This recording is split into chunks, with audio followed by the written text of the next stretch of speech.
মুস্তাজাবুদ দাওয়া হচ্ছে।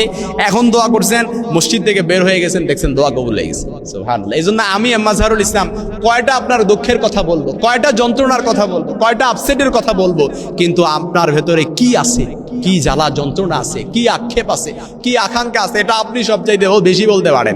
সংসারে অশান্তি আছে, স্বামী স্ত্রী ভালোবাসা মজবুত হচ্ছে না, বন্ডিংটা